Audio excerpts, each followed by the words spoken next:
Hola, estimados hermanos, saludos para todos ustedes. Donde usted esté, Dios le bendiga. Este canal comparte temas y ustedes pueden ver en el contenido de diferente índole. Compartimos devocionales, compartimos lecturas de libros de Elena G. de White y también hacemos algunas veces refutaciones. Vamos a hacer algunas refutaciones o algunos comentarios a algunos videos donde se aseguran ciertas cosas que de verdad faltan a lo que dice la Biblia. En otras palabras, faltan a la verdad. Muchas de ellas son especulaciones. Y en este caso vamos a tratar con un video a una pregunta que le hacen a Armando Alducín sobre el Arca del Pacto. Vamos a ver si lo que él dice es cierto o si algunos argumentos que queremos darles pues, se ajustan a la realidad. Así que vamos a hacerlo desde un punto de vista, digamos, académico, que aprendamos, que valoremos. No vamos a criticar al doctor Alducín, simplemente vamos a comentar lo que él dice. Escuche y luego les diré cuál es mi opinión. Querido pastor. Pastor, yo he leído en el Antiguo Testamento, en lo que refiere al rey David, acerca de el Arca de la Alianza. El Arca de la Alianza en la actualidad sí existe, físicamente existe. No. Y la segunda pregunta sería, ¿qué importancia tuvo en los cristianos el Arca de la Alianza? No, en los cristianos no tiene ningún simbolismo. Solo eso antes de la cruz, porque era el símbolo de la presencia de Dios en medio de su pueblo Israel. Y en el año 70, cuando los romanos destruyeron y no quedó piedra sobre piedra, ¿verdad? Sepultaron todo absolutamente, hasta los documentos rabínicos que había fueron perdidos. Y después fueron poco a poco recobrados a través de diversas recopilaciones que hicieron, pero perdieron todo. El menorá tampoco volvió a existir. Jeremías es el último que lo menciona y por eso esa arca para nosotros ya no existe, ¿verdad? Ahora tenemos esa presencia que estaba en el arca dentro de nosotros. Bueno, mis hermanos, ahí tienen ustedes. ¿Qué tan cierto es? Y yo voy a tomar unos punticos aquí de esta entrevista, de esta pregunta, y les voy a mostrar algunos detalles que realmente nos muestran que lo que él dice no se ajusta a la verdad. Primero, él dice que no existe el arca. Decir que no existe el arca es también especular, porque no hay un dato exacto de dónde desapareció ese mueble del santuario, pero tampoco hay un dato de que algún invasor la haya capturado y que la haya llevado, lo hayan destruido. Bueno, no hay ese dato. Los únicos que alguna vez tomaron esa arca fueron los filisteos, pero ellos la devolvieron. Debo aquí también decirles que no es cierto que los romanos destruyeron el arca junto con el templo en el año 70. Eso no es verdad. ¿Por qué? Porque ni siquiera los babilonios, ni siquiera ellos, ni los asirios, en esas invasiones no tenemos dato de que ellos hayan tomado el arca. Los babilonios, cuando llevaron a Jerusalén utensilios del templo, ahí no llevaban el arca, llevaban copas, platos, cucharas, muchas de las cosas de valor que habían en el templo, pero no estaba el arca. Tampoco estaba el candelabro o la menorá, como lo llaman los judíos. Así que ese es un dato que yo quiero darles, mis hermanos. Entonces, decir que no existe tampoco es cierto. Les digo algo aquí para anticipándome un poco. En el caso personal, por los datos que les voy a dar, yo sí creo que el arca está en algún lugar escondido. Y esa arca de alguna manera me atrevo a pensar que va a salir a la luz pública en un momento ya final en la historia, sobre todo cuando ya el tiempo de gracia que Dios le ha dado a la humanidad o que le va a dar a la humanidad haya terminado. Cuando termine ese tiempo, Dios permitirá que esa arca salga a la luz. Voy a darles dos daticos que alguno los puede considerar como valederos, otros no, porque van a hablar, o algunos van a decir que esto es extrabíblico, pero vale la pena que lo miremos. Yo tengo aquí en mis manos una Biblia católica. En esta Biblia hay un dato bien interesante y se refiere a lo que dice en el segundo libro de los Macabeos, en el capítulo 2, acerca de lo que pasó con el arca. ¿Qué dice ahí? Usted puede leer, si usted tiene esta Biblia en su casa o puede conseguir un ejemplar, lo puede comprobar. Dice allí que en algún momento Jeremías, con un grupo de servidores, llevó el arca y la escondió en una cueva. La escondió en una cueva. Esa arca, dice allí, fue tapada, fue sellado la cueva donde fue escondida en uno de los montes de allá de Jerusalén. Y luego los que habían ido con Jeremías, dice allí que volvieron para poner señal y más adelante volver otra vez a rescatar el arca. Jeremías los regañó por este acto y les aseguró que esa arca estaría allí escondida hasta que el Señor lo determinara. Ahora, ¿por qué el arca fue escondida? Y esto sucedió antes de las invasiones babilónicas. ¿Por qué?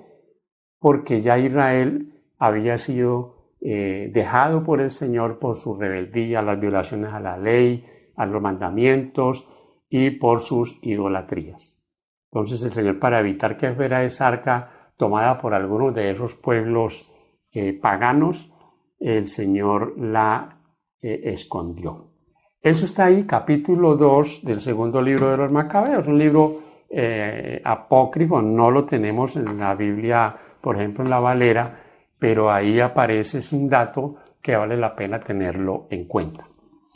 Tengo aquí en mis manos, para todos ustedes, mis hermanos queridos y los hermanos adventistas del séptimo día, un libro en el cual hay una mención de lo que pasó con el arca. Este libro se llama Historia de la Redención. En este libro, en la página 199 y 200, aparece un comentario referente a lo que sucedió con el arca. Voy a leerlo, es corto para que ustedes tengan una idea así directa de lo que dice aquí Elena G. de Foix en cuanto a qué pasó. Dios permitió que Israel fuera llevado en cautiverio por causa de su transgresión de los mandamientos del Señor y sus malas acciones, para humillarlo y castigarlo antes de la destrucción del templo. Dios informó a unos pocos de sus fieles siervos el destino de ese edificio que era el orgullo de Israel, y que ellos idolatraban, mientras al mismo tiempo pecaban contra Dios. También les reveló el cautiverio de Israel. Estos hombres justos, inmediatamente antes de la destrucción del templo, sacaron el arca sagrada que contenía las tablas de piedra y con dolor y pesar la ocultaron secretamente en una caverna, donde estaría escondida del pueblo de Israel por causa de sus pecados, para no serles restituida nunca más. El arca sigue escondida, nadie la ha perturbado jamás desde que se la escondió. Fíjense ustedes el comentario que hace aquí Elena G. de Foix sobre este tema, que es muy similar o un poco parecido a lo que dice en el libro de los Macabeos, en el libro apócrifo de la Biblia católica. Fíjense, ahí dice ella que esta arca nunca más volvería a Israel. Usted sabe todo lo que se ha tejido en torno a Israel, que Israel es el reloj profético de Dios, que Dios va a lidiar con Israel después de que rapte la iglesia, una cantidad de ideas totalmente contrarias a lo que dice la palabra de Dios. Yo siempre he dicho, mis queridos hermanos, que un error lleva a otro error. Y esta es una cadena de errores, todas estas interpretaciones futuristas. Voy ahora a mencionarles a ustedes algo que tiene que ver con la Biblia en este aspecto, porque Armando Alducin dice que la iglesia no tiene ya nada que ver, que para los cristianos no es relevante el arca del pacto. Pues también quiero decirles que hay unos daticos y hay un dato sobre todo muy contundente en el libro de Apocalipsis, donde dice la Biblia que a Juan le fue mostrado el arca del pacto en el cielo. ¿Por qué Dios le mostró a Juan el arca del pacto? ¿Qué sentido tenía? Si ya el arca de Israel, que fue copia de la que está en el cielo, ya no tenía nada que ver con la iglesia. Recuerden, en el arca estaban los 10 mandamientos. Allí fueron colocados por Moisés la vara de Aarón y el maná. Esos 10 mandamientos, que son también una copia de los que están en el cielo, quiere decir que cuando a Juan se le muestra aquí, en Apocalipsis 11:19, esa arca tenga la plena seguridad que los 10 mandamientos están allá dentro de esa arca. Tenga esa seguridad. Voy a leer el texto de aquí que dice de Apocalipsis 11:19, que dice: y el templo de Dios fue abierto en el cielo, y el arca de su pacto se veía en el templo, y hubo relámpagos, voces, truenos, un terremoto y grande granizo. Fíjense cómo hay manifestaciones del poder de Dios. Habla ahí de un terremoto, voces, truenos y un gran granizo. Manifestaciones poderosas de Dios en demostración de que cuando suceden estas cosas tan relevantes para la iglesia y para el pueblo de Dios, Dios se manifiesta. No le fue mostrado a Juan simplemente el arca y no, le fue mostrado con manifestaciones del poder de Dios. Así como Dios dio los mandamientos allá en el Sinaí. Te va a ver en Éxodo 19 la preparación y va a ver también todo lo que pasó para Dios darle esa ley a Moisés. Así que este es otro detalle también que falta a la verdad. La iglesia no tiene nada que ver con el arca y sobre todo con la ley de Dios. Voy a darles ahora otro punto importante y quiero que ustedes lo tengan en cuenta. Y tiene que ver con el mensaje de las 7 iglesias. Hay una iglesia que es la penúltima iglesia, la iglesia de Filadelfia, a que se le da se le dice algo referente a una puerta que se cierra y a otra puerta que se abre. En el versículo 7 de Apocalipsis 3 dice de la siguiente manera: escribe el ángel de la iglesia en Filadelfia, esto dice el santo, el verdadero, el que tiene la llave de David, el que abre y ninguno cierra, y cierra y ninguno abre. Esta iglesia, y estamos hablando de la penúltima iglesia, ya sigue la iglesia de la Odisea, es una iglesia que está ya para terminar por ahí siglo XVIII y comienzos del siglo XIX. Esta iglesia, dice allí, cumple un periodo. Usted sabe que las 7 iglesias son 7 periodos en la historia del pueblo de Dios. Ahora, ¿cuál es la puerta que se cierra? Hay un comentario muy bueno en este libro, Primeros Escritos. Yo le invito para que usted lo lea. Si usted tiene este libro, lea este comentario. Está en la página 42 a la 46. Titula La puerta abierta y cerrada. Aquí hace la escritora un comentario muy bueno sobre cuál puerta es la que se cierra. Se cierra la puerta del lugar santo y se abre la puerta del lugar santísimo, a donde Dios nos invita a entrar con Él, donde Jesús ministra en propiciación, en intercesión por los pecadores en este mundo, por cada ser humano. ¿Cuál puerta se cerró y que esa puerta hoy dice aquí en el comentario, en el Espíritu de Profecía, la quieren abrir? Se cerró la puerta del lugar santo para entrar al lugar santísimo donde está el arca. Ahora, mis hermanos, entrar a ese lugar con Jesús es entrar y aceptar que lo que dice la palabra de Dios en cuanto a algunos mandatos del Señor están vigentes. ¿Por qué? Porque si entramos al lugar santísimo, donde está el arca y donde están las tablas de la ley, debemos aceptar que los 10 mandamientos están vigentes, incluyendo el cuarto mandamiento, que es el centro de toda la controversia. Usted va a ver que con los hermanos creyentes de las iglesias usted no discute por si se debe adorar a Dios, no tener más dioses, no tener imágenes, no cometer adulterio, no codiciar. No, esa discusión no cabe con ellos, porque ellos de antemano le van a decir a usted que no, que esos mandamientos hay que guardarlos. Y además defienden que son los únicos que están en el Nuevo Testamento y que no está el sábado. Entonces, fíjense ustedes, mis hermanos, que la controversia es por el cuarto mandamiento, no por todos los mandamientos. Es el cuarto mandamiento al que el diablo le ha apuntado y que el mundo cristiano le ha seguido el fuego de rechazarlo, de sacarlo de los 10 y hacer que ya está abolido. Y en otro caso, cambiarlo por otro día, cumpliéndose así lo que dice Daniel 7:25. Entonces, muchos rechazan el sábado, que es el día del Señor, de la Biblia, y aceptan el domingo, que es un día colocado por el hombre. Entonces, fíjense que aquí está, ya les he dado los libros donde están los pensamientos, los comentarios para que ustedes los lean. Así que, mis hermanos, no es cierto ni que no exista el arca. Esa arca está en algún lugar escondida.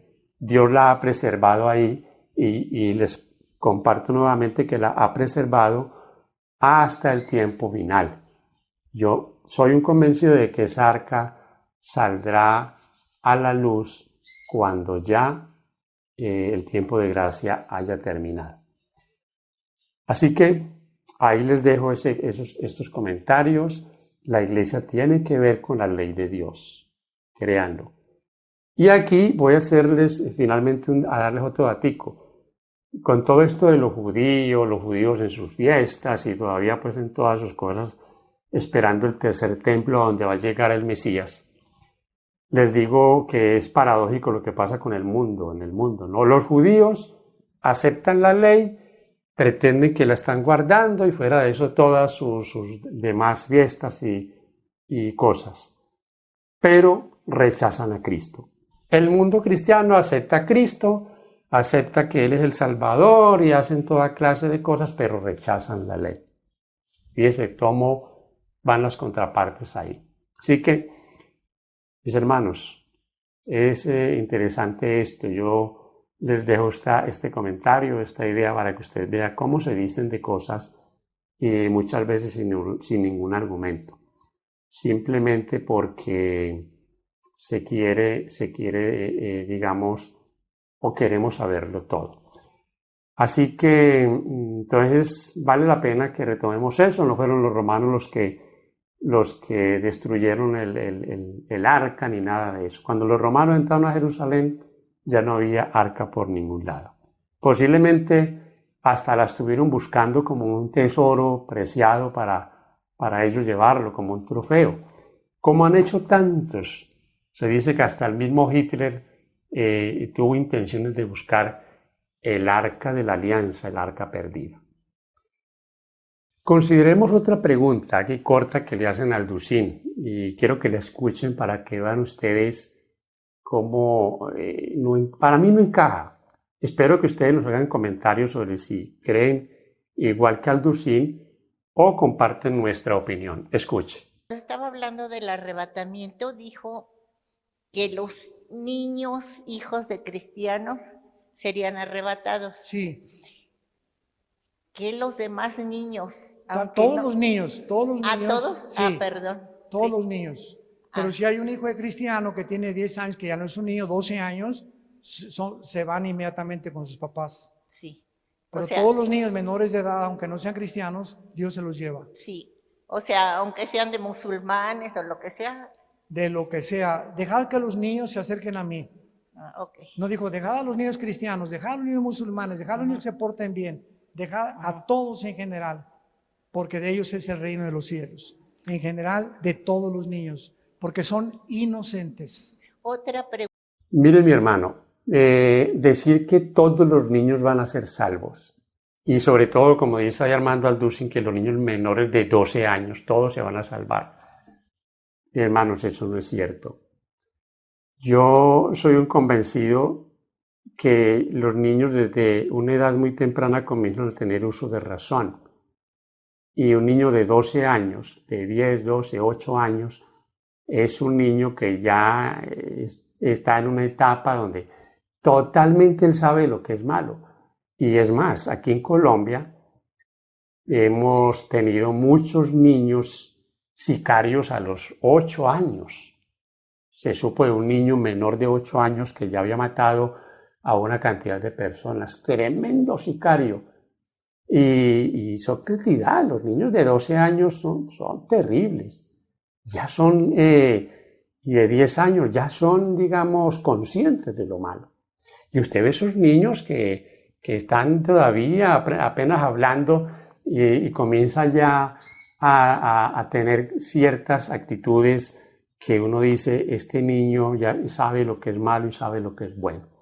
Así que por el hecho de que un niño de 12 años tenga el papá siendo cristiano, y no quiere decir que ese niño así nomás que el Señor se lo va a llevar. Colocamos, y muchas veces, tal vez nos ha pasado también a nosotros, como le pasa ahí a Armando Alducin, colocamos en boca del Señor palabras que Él no dijo, porque Armando Alducin dice que ahí en Mateo 19, 14 dice que el Señor dijo, dejen a todos los niños venir a mí. No. Nunca el Señor dice, hay todos, dejen a los niños venir a mí, no a todos. Y esto tiene también mucho que ver con lo de Mateo 18:3, que es donde el Señor dice que nos hagamos como niños. Porque el Señor lo que está tratando aquí es no solo de que ellos no les impidan, los discípulos trataban de impedir que los niños se acercaran a Jesús. Jesús tenía con los niños se nota que lo querían, que Él era muy cariñoso con ellos y que ellos veían en Él a alguien que los amaba. Por lo tanto, a Él le dolía que los discípulos, pensando que lo incomodaban, trataran de hacerlos a un lado. Y ya en 18:3 lo que el Señor dice es que tenemos que hacernos como niños. Y eso es muy importante que lo valoremos, porque los niños tienen actitudes que nosotros muchas veces no tenemos. Así que, mis hermanos, no es tampoco así tan olímpicamente de que todo el mundo se va a salvar. A mí me suena eso como universalismo, y a veces yo me pongo a escuchar a Armando Alducin en algunos temas, en eso de que nadie se va a perder, o mejor, en eso de que la salvación no se pierde, y tienen tendencia a ese universalismo que es tan común hoy en día entre el mundo cristiano. Universalismo, que todos se van a salvar y que nadie se va a perder porque Dios es amor. Una tergiversación de lo que es el amor de Dios. Mis hermanos, gracias por acompañarnos en esta reflexión. Pidámosle al Señor que nos ayude a no ser tropiezo para nadie y menos para los niños. Y termino diciéndoles, muchos niños sí van a ser salvos porque sus padres también son salvos. Y tenemos, digamos, nosotros los adventistas tenemos un apoyo en lo que dice el N.G. de White. Ya dice en Eventos de los Últimos Días que muchos niños serán llevados a sus padres y que otros niños que no tienen padres dentro de los redimidos serán llevados al árbol de la vida. Así que es bonito que igual no cerremos la puerta, pero no podemos tampoco declarar así tan olímpicamente que todos los niños de 12 años para abajo se van a salvar. Hay niños de 12 años que son más malos, como dicen por ahí, que Caín borracho. Así que, y por el hecho de tener el papá en la iglesia o en una congregación, no es que ese niño se va a salvar así nomás. Que Dios les bendiga, mis hermanos. Gracias. Gracias por estar con nosotros, por acompañarnos. Esperamos sus comentarios, ustedes qué piensan del Arca del Pacto, qué piensan de los niños y del concepto de Armando Alducin de que todos de menores de 12 años ya están salvos. Que Dios te bendiga, es mi deseo.